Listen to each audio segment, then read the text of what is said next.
No, you guys look amazing. This is me not doing anything. So let's Oh my God, shut I've it. given Not up. making you I look don't like care anymore. After having a baby, I'm like, what do I look like? I don't even know. Starting now? yeah, 10, Okay. 9, 8, 7, 6, 5, 4, 3, 2, 1.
Boom. Dang, I love the music, man. I was getting into it. Welcome everybody and all our viewers for the 7th episode of this ever so entertaining Rising Stars in Ophthalmology. I'd like to inform everybody that we are approaching close to 2,500 viewership around the world now, and we have this series is an absolute hit from all generations apart, all geographies, especially reaching out to those who can't really come to the big meetings and see all these big celebrity panels and these speakers for the past 1 year now, close to. Also, a special mention on we're starting to release small tips and pearls of educational wisdom that have been spoken by our previous stars and our previous celebrity panels. But also be ready to be catching this because some of them is going to be live today. Here's our social media handles. On Instagram, it's Rising Eye Stars, and Facebook and YouTube will be Rising Stars in Ophthalmology. So please go ahead and subscribe or follow it to get more information on that. For the folks who weren't with us last time, Rising Stars in Ophthalmology Season 1 is a 9-episode interactive series that will focus on bringing you all the most extremely new and innovative technology from speakers that, according to me, are some of the best and most innovative surgeons, orators around the new world of ophthalmology that we see today. The program is being aired on risingeyestars.com, and we love questions, and and all the questions are welcome. Please put forth your questions on the platform, and we'll have them asked to those celebrity panelists as soon as possible. Since this is a global event, the timings may not suit the rest of the world, and all the episodes will be available on the website 48 hours after. And the website name is risingeyestars.com for everyone to view. Remember, old is gold, so go back and view them if you haven't already. As for today, we have an absolutely fabulous celebrity panelist lineup. Also, a speaker who's done exceptionally well in the field of glaucoma. I'd love to introduce my co-moderator, Jennifer Lowe, and who will also be introducing the special talk for the day. Jennifer, all yours. Thank you so much. Thank you so much, Ashvin, and thank you to all of our celebrity panelists and our speaker for all your support for tonight and always. So to get things started, I first wanted to thank all of our sponsors that have supported us so generously throughout this season, with particular attention tonight to Alcon Sustain Ilux. And we have a small presentation by Dr. Lisa Nijam. And Dr. Nijam is a wonderful ophthalmologist up in the Chicago, Illinois area, and she's going to be speaking tonight. Thanks so much, Jen. I'm going to pull up my presentation here. It's wonderful to be here, and thank you for having me and for Alcon Sustain Ilux for sponsoring this. So I'm going to talk to you briefly about addressing MGD with Sustain Ilux MGD thermal pulsation system. And as Jen said, I'm Lisa Nijam. I'm an MD JD in the Chicago area, and dry eye is my thing now. So, it should be all of our things actually, because dry eye is a growing challenge in eye care. There are about 30 million people in the US alone that are estimated to have dry eye, but only 16 million diagnosed. We know it's a chronic progressive condition that negatively impacts the quality of life. And it costs a lot. It costs 3.8 billion in the US each year, from missed work, from problems that people have in eye care that they seek because of it. So the question really becomes is, what are you doing to address dry eye? And most importantly, especially for this audience here that is coming from a surgical audience, and you're taking care of patients with cataract and glaucoma and pre-surgical, what are you doing to take care of that ocular surface to make sure that you get the best outcomes from surgery? We know that 86% of patients with dry eye have meibomian gland dysfunction. And really the challenge I will put to all of you rising stars is, what are you doing to address that meibomian gland dysfunction? So one thing I use in my practice is the Sustain iLux. It is provider controlled. You can provide customized care that's effective for patients. And what's good for the patients is good for the practice. So it provides a revenue stream for the practice. It's been shown to have clinically and statistically significant improvements starting at 1 week following treatment. And I can tell you this from firsthand from a clinical trial that I'm doing right now with iLux, with patients who have dry eye in preparation for surgery, and seeing their numbers improve and change on keratometry and other preoperative measurements that we have. The whole treatment takes 8 to 12 minutes. And Alcon has some great programs to go along with it to help you integrate it in your practice, because anytime you get new technology, you want to make sure that you have a way to utilize that in your practice and incorporate it immediately. So Deep and Sustain My Eyes are tools that they have along with their dedicated team to help you do that. And with Alcon, you have a lifetime partner. So I would strongly suggest that you take a look at how you're really addressing meibomian gland dysfunction for these patients, especially before surgery, and think about Sustain iLux when you do so. And somewhere here, I think that's it. I can't advance the slide, but that's it. Perfect. Thank you so much, Lisa. It's always a pleasure to see you and to work with you. So next, I actually want to get things started, and let me go ahead and share my screen. Okay, so I'd like to first introduce our session tonight is all about MIGS. And I'm going to be introducing our panelists tonight. So first off, all of our celebrity panelists are obviously celebrities in their own right and really need no introduction. But on top of that, we actually have a supermodel cast tonight. So get ready. We have the beautiful Liz Yu. She's an assistant professor of ophthalmology in Eastern Virginia Medical School. And she's also a partner at Virginia Eye Consultants and the medical director of CDP Physicians Mid-Atlantic and the secretary of ASCRS. So thank you for your time tonight with us, Liz. We have Paul Singh, who is the president of the Eye Centers of Racine and Kenosha, and he's the founder and president of the International Ophthalmic Floater Society, which I think sounds really, really cool. He's also the board of directors on the Glaucoma Forum, and as many of you know, he's also a wonderful musician in the Funkadoozy Band, and most of us, I should say, have had the honor of hearing Paul perform.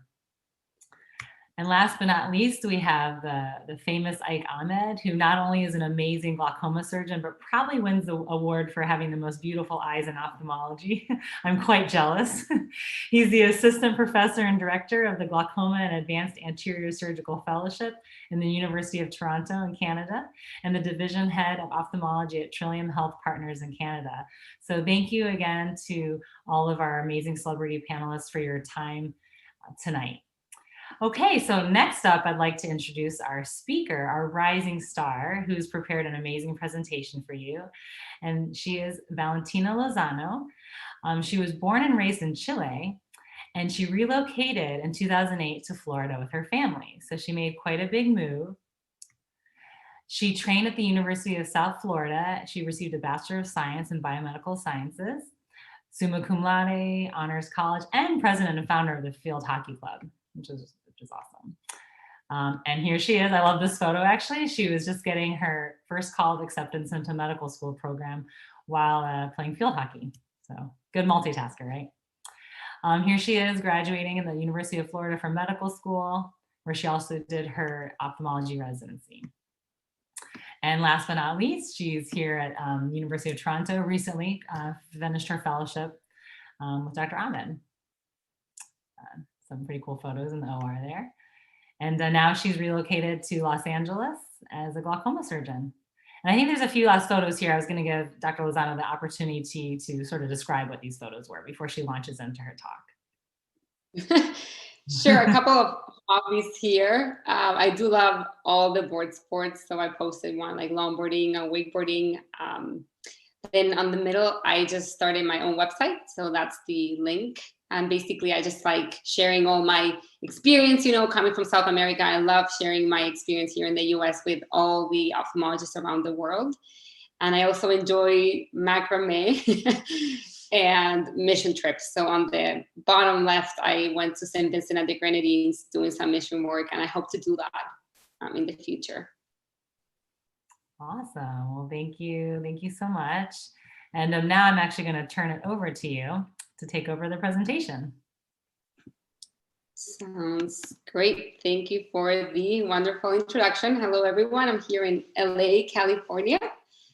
Let's start. So all about MIGS. I don't have any conflicts of interest financially. However, I do have a huge conflict of interest personally. These are actual myoptic nerves. As you can see, the cup to disc ratio doesn't look quite well. Luckily, I'm still young. My optic nerves are big. My visual fields look great, but I cannot say the same thing for my family, unfortunately. These are the visual fields of my grandfather, and I know that my great-grandfather died blind. So I'm very happy to be surrounded by the superheroes, Dr. Paul Singh, Dr. Elizabeth Yu, and Dr. Ike Ahmed, who I am sure are changing the fate of glaucoma. Now let's start with the traditional glaucoma paradigm.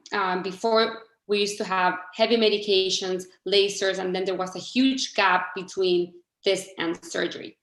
Now, I'm seeing it as a provider, but also as a patient. So for medications, even though they are great at lowering the intraocular pressure, they do come with a lot of side effects, as we know, conjunctival hyperemia, PGA or orbitopathy, and as well, like quality of life issues. Like I always tell my patient that are maximized medical therapy, like it's a full-time job.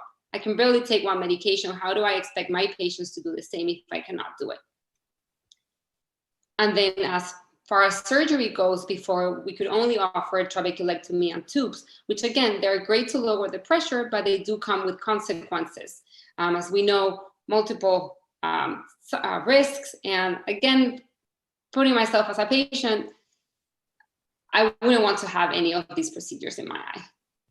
So the first question here is for Dr. Singh. Are you performing less trabs and tubes compared to 3 years ago? I forgot how to perform a trab. It's been a long time. No, I have a lot less. I think partly because we have so many options and we're treating much earlier. And I'm a big fan. You made a good point. You know, compliance sucks. That's probably the biggest issue we face in medical management of glaucoma. How do you keep these patients on meds for a long period of time and expect them to stay on their regimen? It's just hard.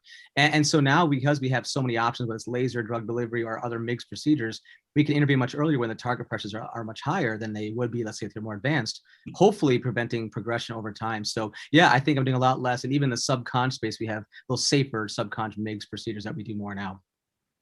Right, and we'll go over on that as well. This is another question for the panelists. Maybe Dr. Yu, you can answer this. What role do you think that MIGS played in this paradigm? Well, first of all, thank you so much for even allowing me to be a part of this fantastic panel. I feel like not only an outsider, but a fraud. But let me say, I do believe that as an anterior segment surgeon who really loves her ocular surface, that MIGS was the best thing that could have truly happened to the comprehensivist. We do recognize that so much of MIGS, a majority of it was really embraced and really turned the amount of glaucoma procedures to being triple what it used to year over year, simply because MIGS is now a reality where we can take care of our patients and reduce the amount of topical drops. Certainly for myself, I only feel comfortable managing mild to moderate glaucoma with doing either bypass or goniotomy type of procedures.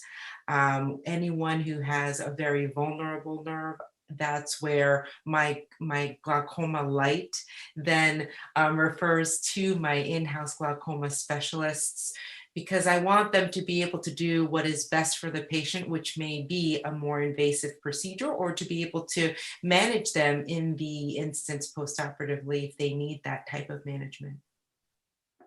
That's exactly right. As Dr. You said, not all glaucoma patients are equal. So we like to divide them into two: the mild to moderate glaucoma and the more advanced glaucoma. The mild to moderate, these patients could be having quality of life issues, adherence issues with the drops, and a risk of progression.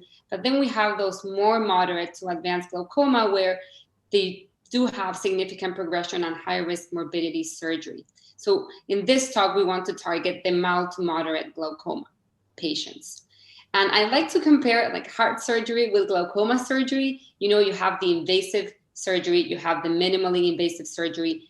In heart surgery, there are some patients that do require open heart surgery, but there's others that only a stenting procedure can help. They don't require this huge invasive surgery. The same thing goes for glaucoma surgery. Some patients need invasive surgery, such as a tube, but others we can fix their problem by doing minimally invasive glaucoma surgery. Here's where MIGS comes into play. And I know it can get quite overwhelming. There's plenty out there, and I wouldn't be surprised that in 5 to 10 years, we have a different array of MIGS. There's different ways of dividing MIGS, and one of them is actually by outflow targets. So we have the conventional outflow through Schlemm's canal. We have iStent, high-dose goniotomy. We'll go over that in a second. We also have the outflow that it's the non-conventional pathway. CyPass was recently pulled out of the market, and then these other ones are still in clinical trials. And then we have the scleral or subconjunctival procedures. Again, another way of dividing them: suprachoroidal, TM, Schlemm's canal. We have the bleb-forming plus or minus mitomycin, and then the cycloablative procedure. And this is where it gets pretty tricky, because some would argue that the bleb-forming MIGS have similar risks to the bleb, like traditional surgery. So that's what still MIGS conventionally. MIGS is when we talk about TM canal. And now we're having this other term where we say minimally invasive bleb surgery. So in this talk, I want to talk about the conventional MIGS, and we will be focusing on the trabecular meshwork Schlemm's canal pathway. Now there's different ways that the canal-based MIGS works. We divide them into 3 main categories: MIGS that are cutting-based, stripping the trabecular meshwork; also MIGS that can dilate, but can also do the stripping procedure; and then the MIGS that are stenting-based. And maybe Dr. Ahmed, you can answer this question. How do you choose which MIGS to perform? And again, we're focusing on the TM. Yeah, thanks, Valentina, for a great introduction. And I think it's so helpful to kind of put a reference point. We're talking about angle TM procedures primarily. Understanding, of course, the limitations are also the benefits. I mean, these patients don't cut hypotony, they don't form blebs, but also limits the amount we can lower. So we typically are looking for patients that really would be best suited for pressures more into the mid-teens. So first of all, we don't typically do MIGS in patients who are, needing a pressure in the single digits, very low pressures. That's more for that bleb procedure, as you discussed. And then the context of MIGS, I think, can be best framed as whether we are talking about combining with cataract surgery or doing these standalone. I think that's an important distinction.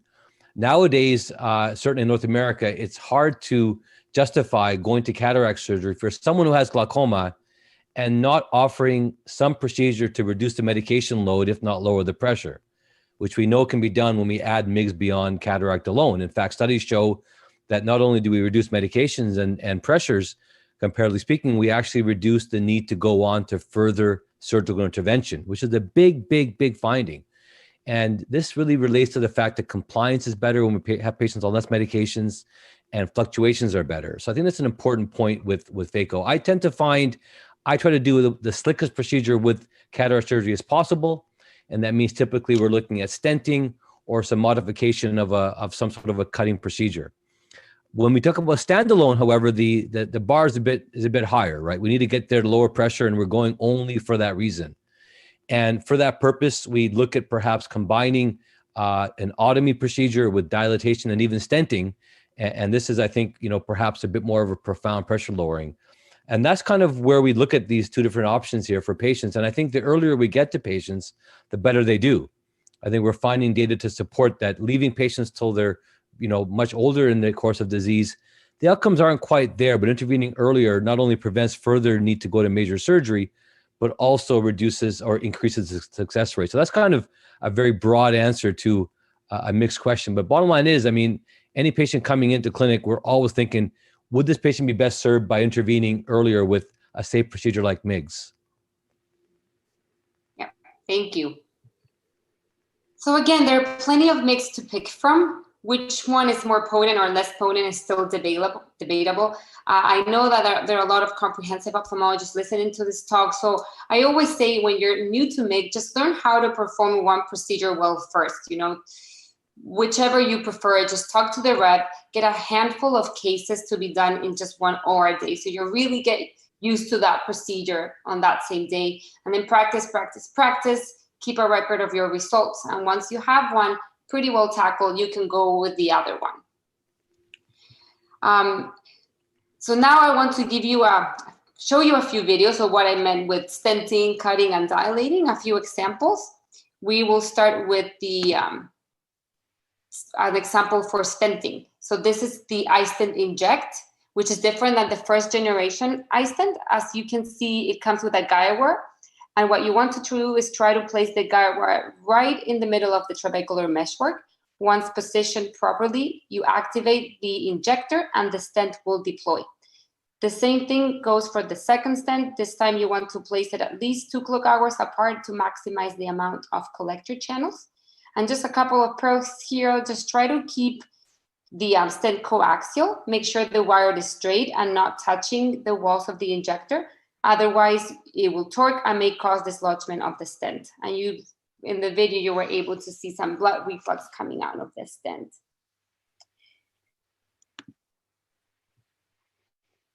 Let's go over the next one. Let's see. So this is the Hydrus procedure. This is different stent. It's an 8mm stent. It extends for 3 clock hours. It has 3 main actions. It dilates the canal, acting as a scaffold. It also has these venting slits, areas where the canal, where the aqueous can pass. And it also has that inlet right at the end where aqueous can flow through the canal. And here, if you think it's sticking out too much, you can always use a Singh hook and just slide it further. And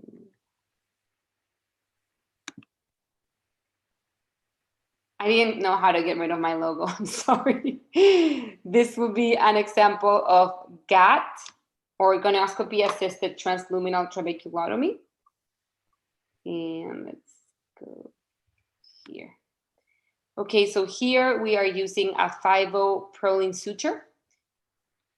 And with a low temp cautery, we blunt the suture and creating a small mushroom just to create that blunt tip. The suture is then placed through the paracentesis board with curved tires. And once it's in, we'll keep advancing here. So once it's inserted, we use Ahmed microtium forceps. We did make a small incision in the trabecular meshwork using an MBR blade, and then you just keep sliding. In this case, we're doing 180 hemicat. That's about 10 or 12 long passes. So you just keep threading it. And then once you bring back the patient into position, you use the same Ahmed micro-tying forceps, and that's where you're stripping the TM, again, 180 degrees. And now for the last video, this will be an example of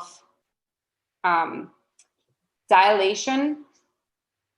And I found this great video. She's one of my colleagues here in Los Angeles, Dr. Ahmed Gaur. So I picked up animated video just because I thought it really explained well.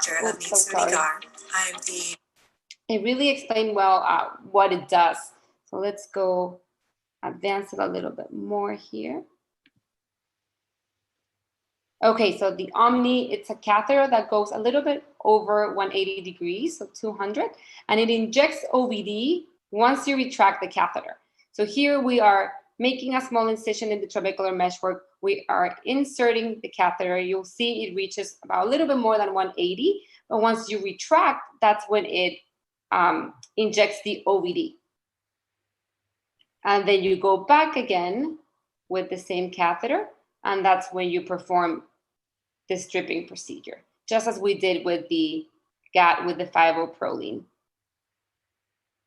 And what I think it's great from this Omni procedure is that you can actually customize it. You can do 360 viscocanalostomy, that means the dilation with the OVD, 360 trabeculotomy, or you can do one side trabeculotomy, on the other side viscodilation. So you can just titrate it according to the patient's needs.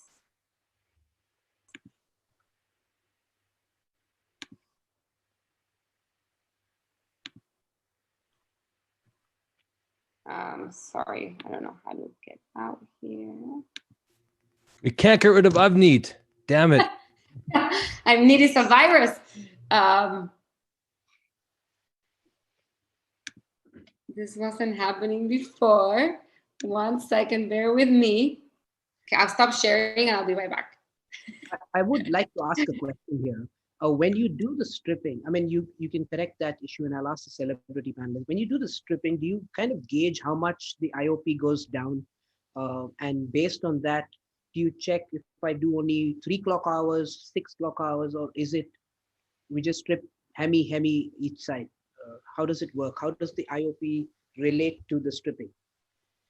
The drop in intraocular pressure. I mean, I don't know if that question makes sense, but it's just something that came up. Ashwin, it's a little early talking about stripping, but right now, basically, we need more data on this question. We do need more data on this question. It's our suspicion that probably we don't need to do 360. Okay. 180 is likely sufficient, but the location might be important, right? I mean, because the collector system is not equal. Infranasally, nasally, and inferior are more higher capacity aqueous veins than superiorly. And so if you're going to do 180, you probably want to cannulate and cut infranasally inferiorly more than superiorly to get a better effect. Be honest with you, this is theoretical. I don't know Paul or Liz. I know Liz, you have a lot of experience in these things too, but if there's any data on this yet, I'm not sure yet the answer to that fully though. It's a good question. Yeah, I agree. I mean, we're looking at that right now, but I don't think we have enough data to support it. The question that comes up is how many collector channels do you have to access to get a significant IOP reduction, right? And is there a certain limit where the outflow system can handle only a certain amount of flow, right? And that's where we just don't know. And to Ike's point, with the problem with conventional outflow MIGS, we just don't know where the resistance to outflow is preoperatively. It's a TM, Schlemms, is the distal channels, are they collapsed? And so even if you cut and you flush it out, sometimes the distal channels aren't even working correctly. They're collapsed and they may not even open up. So that's why there's so many variables to how advanced the disease is, how many drops they've been on for how long, because if the longer you're on topical medications with BAK, et cetera, we do see there's potentially more fibrosis over time, and that could be limiting outflow as well. So to answer your question, I think that I like to perform 180 for the most part for most of my cases. In the data we have currently, we haven't seen a significant difference for the majority of patients between 180 and 360. But then again, it's a small population. We need more data. Thank you, guys. Valentina, what do you think, Valentina, between 180 and 360 when it comes to complications and hyphema? What do you think anecdotally, your experience on that one? Because that might be a good rationale to pick one or the other too, because that can be a problem sometime, right? Right. So doing a full trabeculotomy, we run the risk of having higher risk of hyphema. I know that when we were doing it in fellowship, we were doing 180 and mostly superiorly. In case we had a hyphema, all the blood would just go inferiorly, and that would be at the risk of forming synechia, like PAS.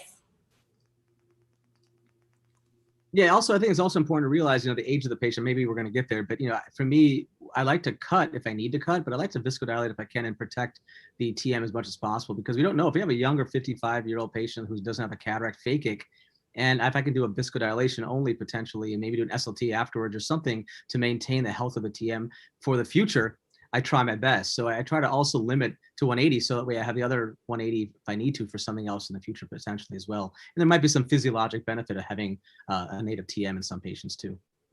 I'm glad that you say that, because I only will do 180 just simply so that I can have something that, my glaucoma surgeon can work with. And if, exactly as you said, preserved TM could somehow benefit the patient, since that's, so precious, right?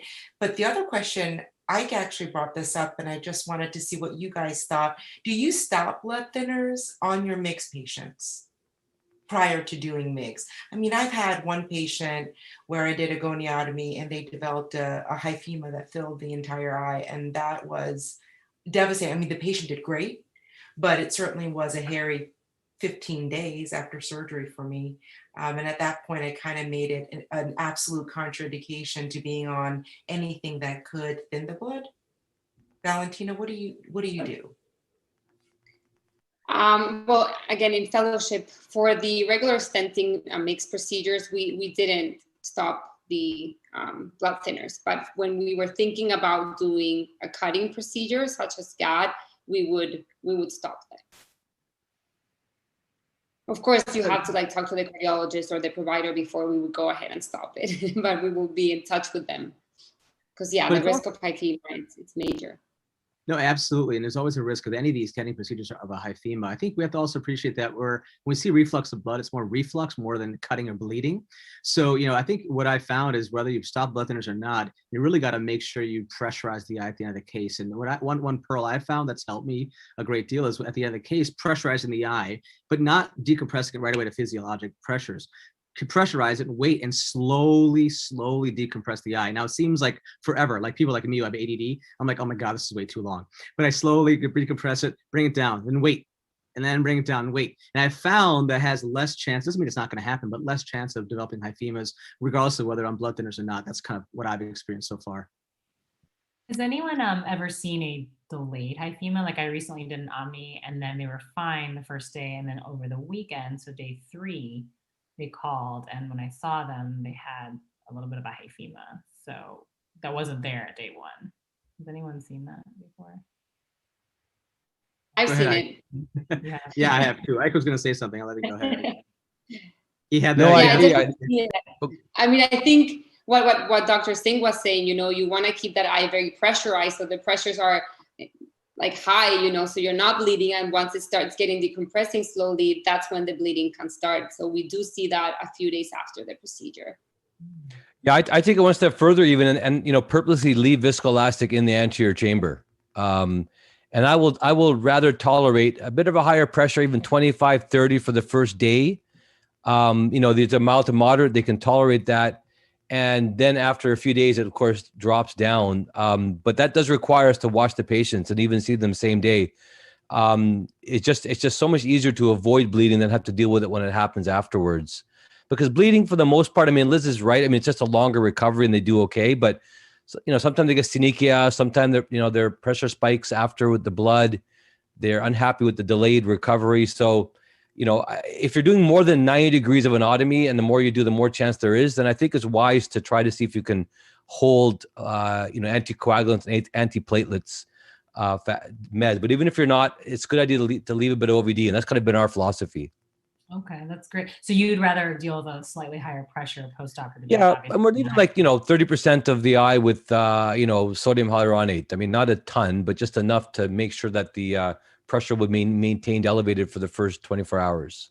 Okay, great, Pearl. Yo, one last question. That's dumb question. Okay. This is from Like, so whenever, because a lot of things that we do, if we see a little bit of neo bleeding, we'll put Alphagan on it, right? Because it just stops it, right? So I've been doing Alphagan, like if I see a little like blood reflux or blood from my otomy, I think it's in my head that it's actually slowing down the bleeding. Is it in my head? Like it doesn't physiologically, does it make any sense? Silence means it's in the head. I'll let Valentina answer that one. I'm hoping someone else can answer. We haven't used it, no. Okay.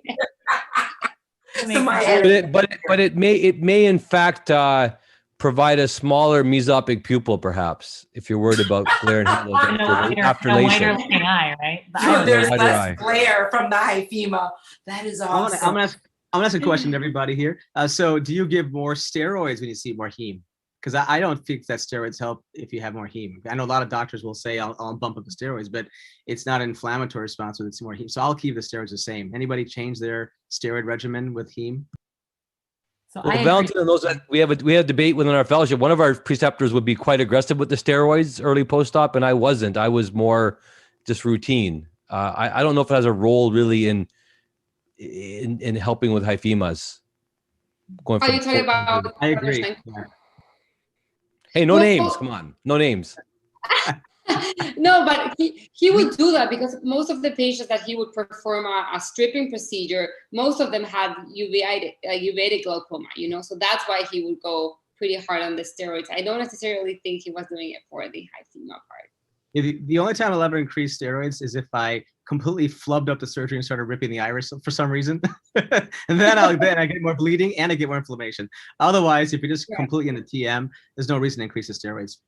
Yeah, the worry with steroids is that, you know, we do know, despite even removing the entire TM, we can see steroid response. I mean, it's kind of surprising to hear that, but there's more of the story with steroid response. So just be careful. And it's not uncommon with any mixed procedure, I should mention, that if you see a pressure elevate in the first 2 weeks, don't freak out. You know, it can be a steroid response. Reassure the patient, taper the steroids down, and, you know, wait until the 1 month after the steroids are washed out. Every so often we get, you know, referring doctors get really worried about high pressure in the first 2 to 4 weeks. And it's often the steroids. So be mindful of what steroids can do as well in glaucoma patients. I think those. Well, along those same lines then, sorry, Ashwin, I just wanted to ask this question. Do you stop all the glaucoma meds after a mixed procedure? Are you saying yes, Dr. Agarwal? Go ahead, because we have a lot more questions coming up. I mean, on the website. Yeah. So maybe Dr. Yu, if you want to answer this. I will only stop after like 4 or 5 weeks once they're completely done with their with their steroid drops, because I just find that even if the pressure goes down and looks really good at week 1, by week 3 or 4, their pressure could creep back up because of the steroid response. So I take them off the prostaglandin, always switch them over to something else, but I do maintain something. It's probably my security blanket, and there's nothing wrong with the security blanket, like Alphagan. Okay. The glare from the high pressure. Allergan loves you right now. So And then I Oh, take some it off. Durista, a little bit of Durista in there too. Well, so I don't think there's a clear answer, you know, it's the surgeon's preference. You do want to make sure that you know the disease severity. I think it will depend on different factors, but you can try different approaches. You can stop all at once, then restart in a stepwise fashion, or you can stop one by one if the person is in more than one medication. Yeah, I mean, Yeah, the only caution is that hypotony does risk hyphema. So just be careful in the first day or two, keeping people on all their meds, because if you drop the pressure too much again, then you can potentially provoke hyphema, right? So that's just one thing to keep in mind. I do agree, Liz, though. I mean, you know, it does give you some reassurance, especially if you're worried about steroid response in someone who's very medicated. If they're only on one med, you probably can stop it. If they're on 3-4 meds, I think that's not unreasonable to consider continuing it, especially if you're choosing Alphagan. All right, Dr. Ahmed, since you're there. Real quick, real quick on that topic. So I think it also depends on disease severity. I'll do a GAT on a number of more advanced patients. So in a patient that's really advanced, where my target pressure is really low, I'll keep them on the aqueous suppressants, stop the PGA, and then slowly, if they're doing really well, I'll take them off the aqueous suppressants. But if they're mild to moderate, I do like to take them off the meds and start them only if I need to as well. So it depends on severity and the number of meds like I was. Got it. Well, Dr. Ahmed, when do you do combined cataract surgery plus MIGS versus standalone MIGS? And just to make that you know, like I have a table, it will be the last slide before we go into the cases. So you don't have to elaborate too much. Yeah, I think, if there's a cataract, cataract surgery is one of the, known IOP lowering procedures we do. So in fact, Liz, I know you feel a bit perhaps, underwhelmed here, but you're a glaucoma specialist. You're lowering pressure every time you take a cataract out. So I think that, if there's a cataract, take the cataract out and combine with MIGS. There's no real debate for me on that one. In fact, that will push me more to avoid bleb surgery when there's a cataract, because, the fact is doing cataract surgery with a bleb procedure, no matter what you do, results in more bleb inflammation and potentially more risk of failure. So if there's a cataract, the cataract's coming out when you have glaucoma. It's a great option to lower pressure and do with MIGS. The standalone one's a bit more debatable because, of course, the obvious one is someone with elevated pressure who doesn't have very terrible disease or even perhaps is really medicated and poorly compliant. But the one who's controlled, who's stable on 3-4 meds, that's the more debatable one. That's the one where perhaps you just say keep them as they are. But as we know, these patients have a lot of compliance issues and surface issues. And more our patients are coming to us saying, you're telling me I'm okay, doc, but I'm really not happy. I've got ocular surface issues. I got lid issues. I'm having trouble with my drops. And so considering the safety of MIGS, I think we're more willing to do that. And I think, I'm not trying to, combine everything together, but the reality is our patients are more comfortable. And I love the idea, like, honestly, take care of the ocular surface. I know we have great cornea specialists here, but our patients are happier and they're more willing to listen to their doctors and be compliant if we can listen to their symptoms. And, the best thing you can do is stop glaucoma medications, the ones that particularly are bothersome, rehabilitate their ocular surface. I think, things like iLux and other things that Lisa mentioned certainly can help that value. And we have a more wholesome experience for the patients. So I think the indications are only going to expand, but leaving patients till they're at the very end when their surface is terrible and they have bad disease, the success rate is always going to be worse. Yeah, no, I agree with you on that as well. I think, studies have shown the more BAK containing drops you put, not only do you get more increased risk of ocular surface disease, meibomian gland dysfunction. And so really trying to maintain, once you lose those MG with those glands, you can't bring them back. So, iLux and other modalities can really help maintain it, but try to take away that offending agent of BAK can really help a great deal. So, if I have anybody with symptoms of a cataract, there's no reason to leave them. Contrast sensitivity is one of the earliest things we lose in glaucoma. So if I can take out the cataract, if they are symptomatic and they have an early cataract, and then do some glaucoma surgery at the same time, it makes a lot of sense for them as well. And now with toric lenses and extended depth of focus lenses, earlier you treat these patients before they have more moderate glaucoma, you can consider putting a premium lens or toric lens or even a EDOF lens in these patients. So I think it's really important to not wait for that reason too as well. Yeah, thank you so much. So in terms of doing combined cataract surgery with MIGS versus standalone MIGS, Dr. Ahmed had this really nice schematic, where it tells you, okay, should we do phaco with MIGS alone? I don't want to go over this. I won't go over, but I just wanted you to take a screenshot or a picture so that you have it, so we can do some cases. But basically, it just divides open angle glaucoma with uncontrolled versus controlled. And I think go through the whole thing. Dr. Traveler will kill me. I'm just taking a screenshot of you, Paul. So we'll leave it like that. 5 seconds to take a screenshot, and we'll go over to cases. And there are questions from the audience, if there's any. Dr. Lee, you can tell me. Otherwise, we'll go over case 1. All right. We have a 74-year-old female with mild controlled open angle glaucoma on 1 glaucoma drop with a 2+ NS cataract and best corrected visual acuity of 20/50. Question for the panelists. So Dr. Yu, if your plan is phaco plus MIGS, how do you decide which MIGS? I love this question because it's probably the only one that I'll be able to answer with any level of confidence because these are the patients that I get. But yes, if there's a possibility of getting them off a glaucoma drop, I mean, the simple statistic of knowing that 94% of those glaucoma patients on a prostaglandin analog have some level of MGD. That alone, plus compliance issues as they get older and older, those two are reason enough for me to always try to opt for MIGS, especially if their insurance is going to allow for it.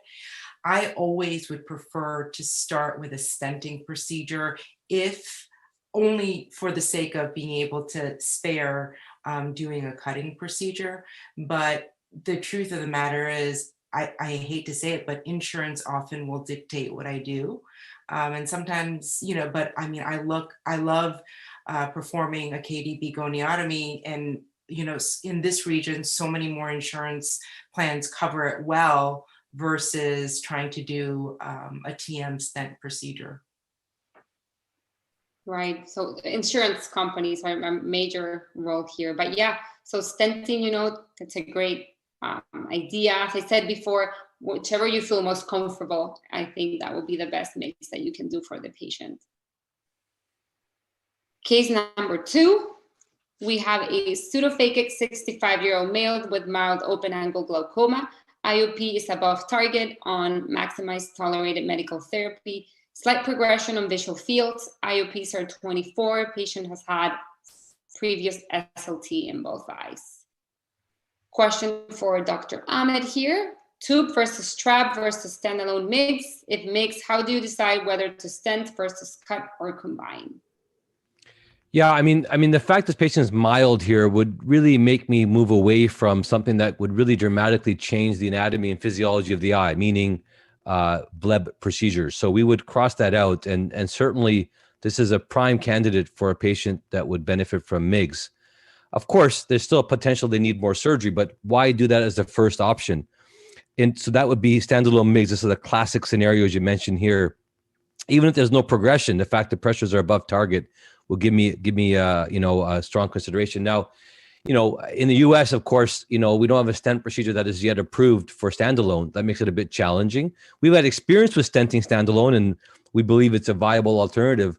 But for most parts of the world, we typically are looking at a cutting procedure. And I think if you're going to cut, I think Paul mentioned this, why not combine it with viscodilation? You may enhance the distal openings.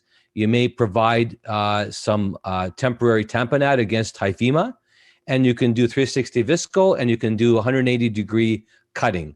I think that's a real good combination. And, to throw in a couple of stents in there, or throw in a stent if you are able to do that, I mean, that's the ultimate, I think, in what you can do.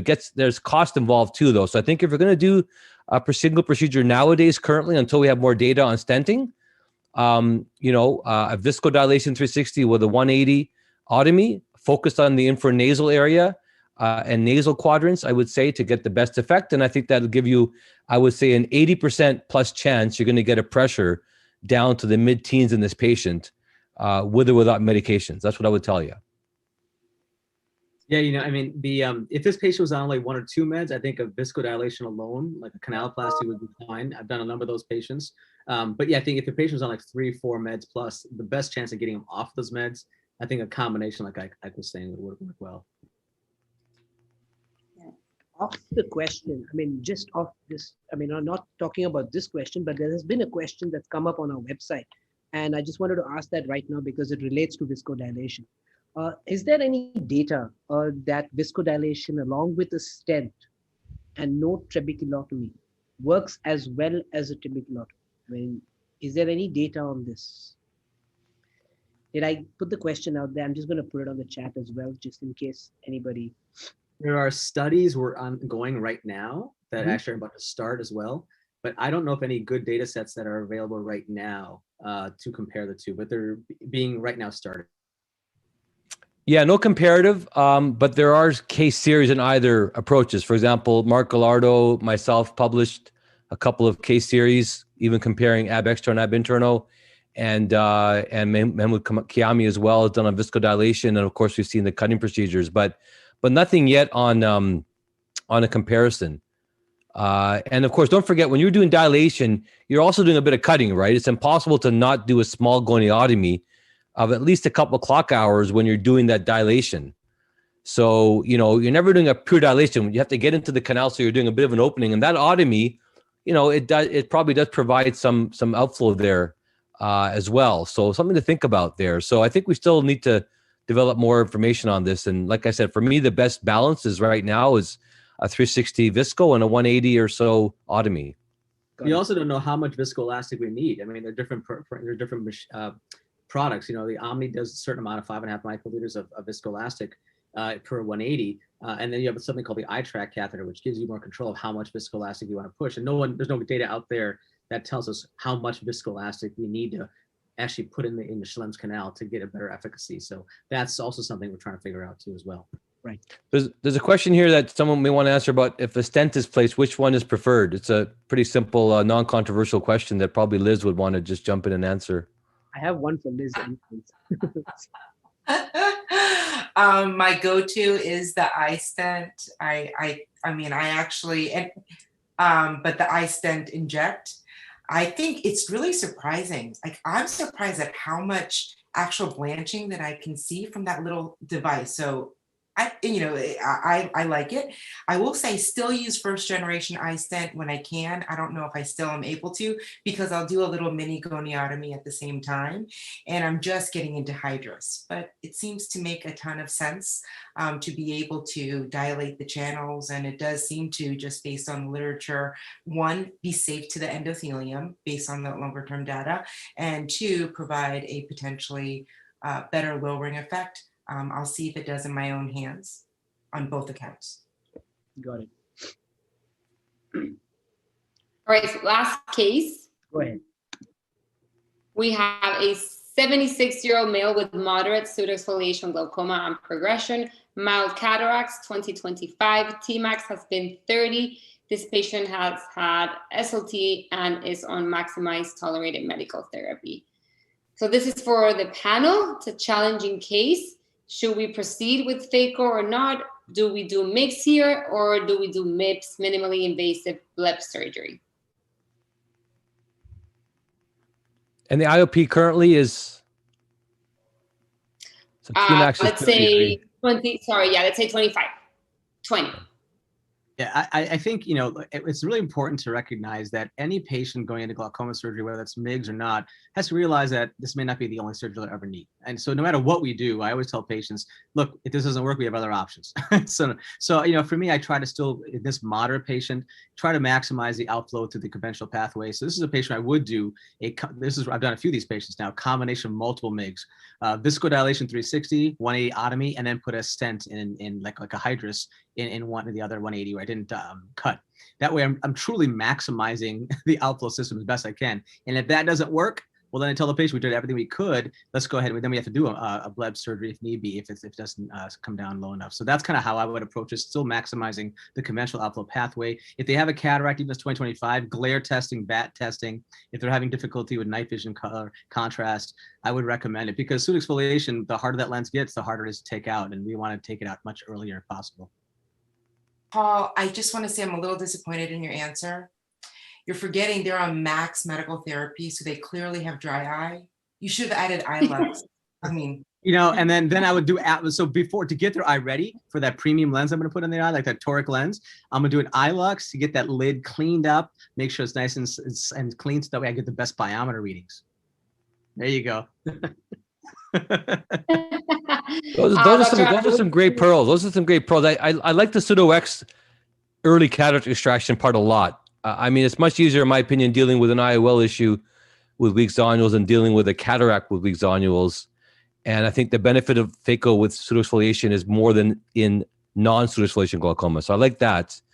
And the fact that progressing makes me worried, but I think, there's a reasonable chance we can get them down, and they're progressing with high pressures and fluctuating pressures. So our target here is not necessarily 12, but target would be okay for even the mid-teens. And I agree. I think a mixed procedure would be worth a shot at it. I would still tell this patient, though, that they probably got a 25% chance of needing a bleb surgery within the next 1 or 2 years. I like to always give patients probabilities so that they kind of understand the potential, post-operative need for more surgery. But I think that's a reasonable shot, and I like the idea of throwing everything at them, as Inder Singh just said. Right. So again, as a stepwise approach, just as I mentioned, the heart surgery, open heart surgery versus minimally invasive. Why don't we just give a chance with the minimally invasive surgery, and then if it's needed, we can proceed with the more invasive. So that's the talk. All right, perfect. Can I ask a question? Yes.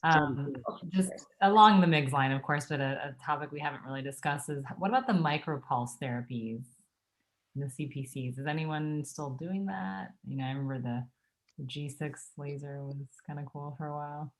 Anyone using it? Yeah, I think we're still really are evolving in this. If we need more data on MIGS, which I think we do, we need a lot more data on cycloablation and G6. I think that micropulsing is certainly less traumatic to the ciliary apparatus than continuous wave, G-probe, or even low coagulation settings. But the effectiveness probably isn't there, and the need to repeat is common, and there still are some rare but serious side effects. So I hesitate using it in early glaucoma. I hesitate using it as primary therapy. I hesitated using it before MIGS, to be honest. I just think that right now there's just too many issues, and there's some potentially irreversible problems that can happen. So I'm fine using it, however, after failed incisional bleb surgery. I think that's where the risk-benefit changes a little bit. And that's where, in my paradigm, I think it fits, whether it's cyclo or micropulse. That's my own personal opinion, but it's evolving. And there are many places around the world where, incisional surgery is more difficult to do or less predictable. And in those cases, I respect my colleagues who are currently advocating to do micropulse earlier. I think I've seen people get reasonable results, and I would refer them to ophthalmology glaucoma. Sorry, conflict of interest. But there are some good papers now in there, and also some good editorials, and they're to the editors that would make us think a bit more about where it fits. What about ECP? You guys still doing ECP, as combination, or is it more like a standalone, more advanced patients? I'm curious, because it's kind of getting a rebirth again. The original MIGS. Are you doing that, Ike or Liz or anybody else? Valentina? No ECP yet here where I'm working. It's been 2 weeks that I started my first job, but in fellowship, we were using the probe to do actually not ECP to reduce the intraocular pressure, but we used it to perform kind of like an endocyclophotoplasty, so reducing the size of the ciliary bodies, ciliary processes, in order to shrink that and open the angle. So we use that in patients with plateau iris, like with anteriorly positioned ciliary bodies that were occluding the angles. Cool. Yeah, I agree. I think for angle closure, I think is great. Sometimes MIGS is hard to get in there when the angles are so tight and there's risk of synechia, but I think for those cases, I think it is useful.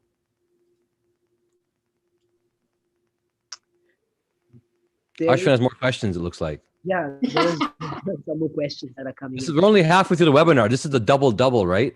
No, I think Ahmed just woke up, so he's full of energy. Okay. Still a while I got into it. I think this is to all the three of you, and anybody can answer. I was wondering on the thoughts of whether a sustained release drug delivery and what's the future for sustained release therapies that might fit the new treatment paradigm. I mean, go ahead. Thoughts on Me? Yeah, either way, go You're ahead. the star. You're the rising star. yeah, I mean, Valentina. Yeah, I want to hear you. I mean, sorry, Liz. I You used to be, not anymore. Oh, dang.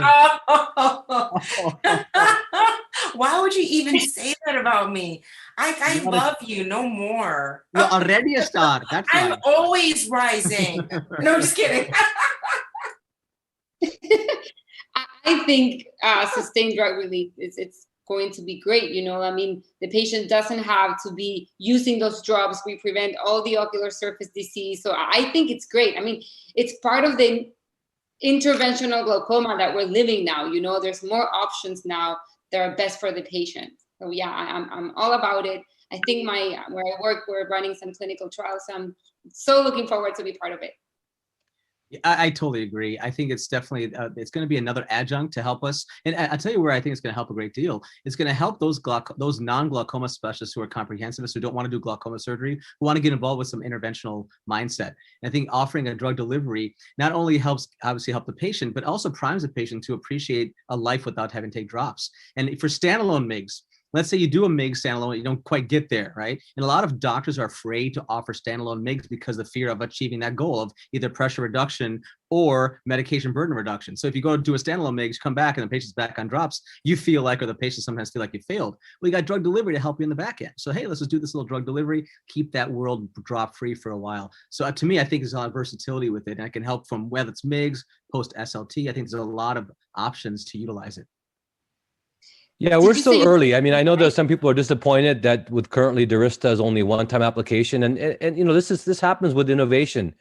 We have a first glimpse at it. We'll learn more with more trials, and there'll be more products available. So I think this is just one more part of the interventional paradigm. SLT first line, you know, MIGS earlier intervention, minimally invasive bleb surgery, and drug delivery. These are all the ways that we're looking at glaucoma now, and gene therapy is on the horizon. So I think it's great to be in glaucoma. Sorry, cornea, ocular surface peeps out there.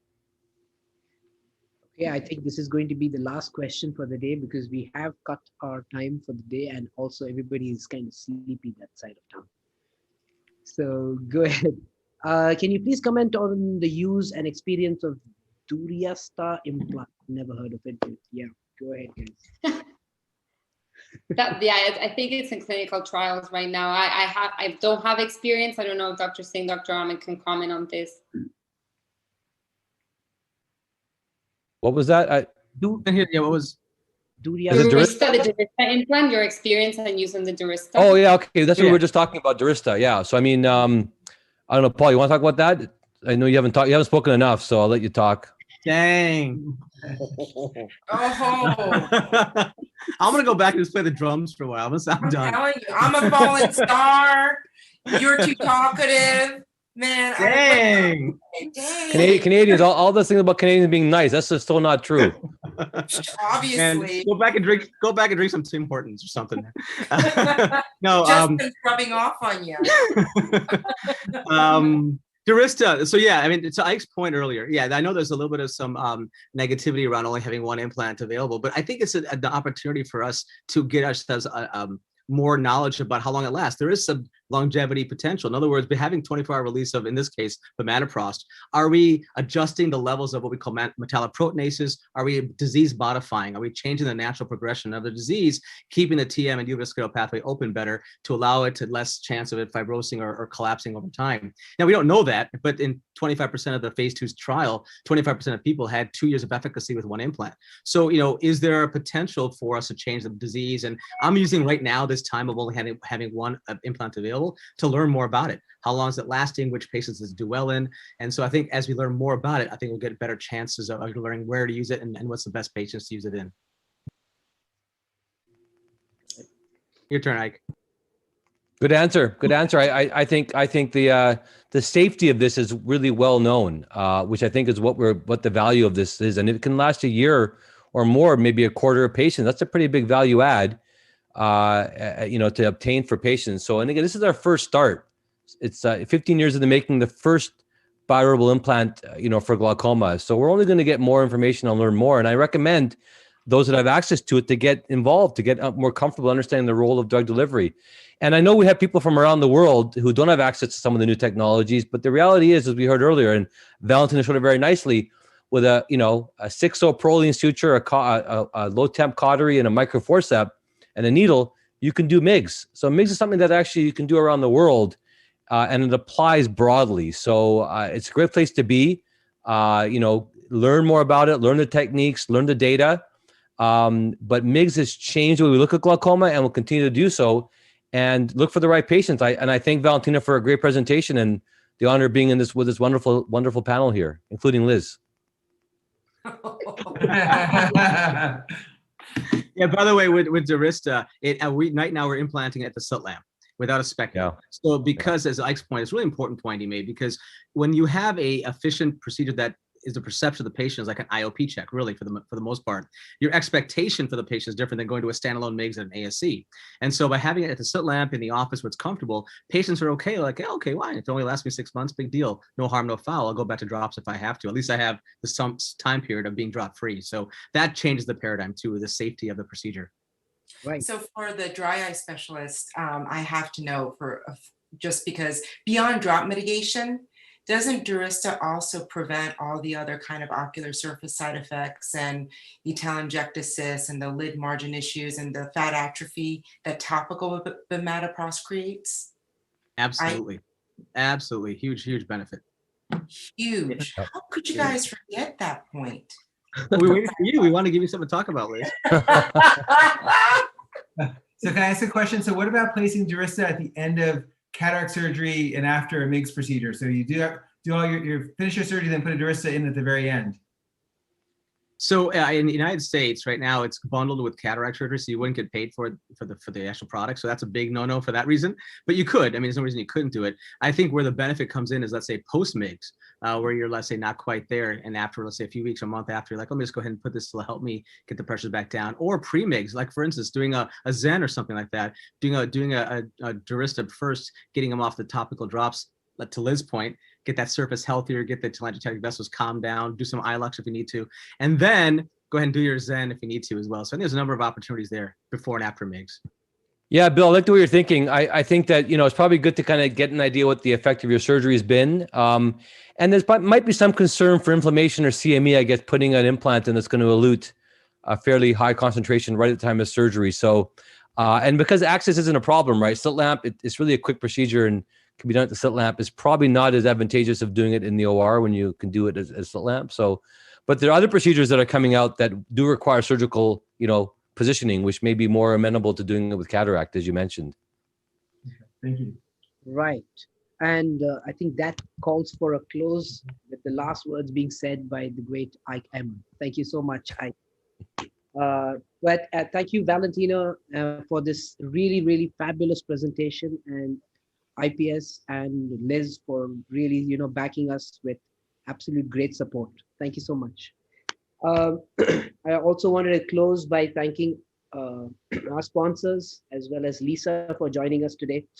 Also wanted to actually tell everybody, please go back on your social media handles and follow us on Rising Stars in Ophthalmology or Rising Eye Stars. Depends on which platform you're on. We're on Twitter, LinkedIn, Facebook, Instagram, all of them. And this episode will definitely be aired 48 hours from now on our website, risingeyestars.com. So don't go ahead, and if you've missed the first portion of it or the last because of time changes as well as your schedule, please go back and view them. Old is gold. We will be also seeing you guys next month, same time. All right. Thank you so much, guys. Closing in. Bye. Thank you. You guys, love you guys. Take care. Bye, guys. Well done. Take care. Be safe. Thank you.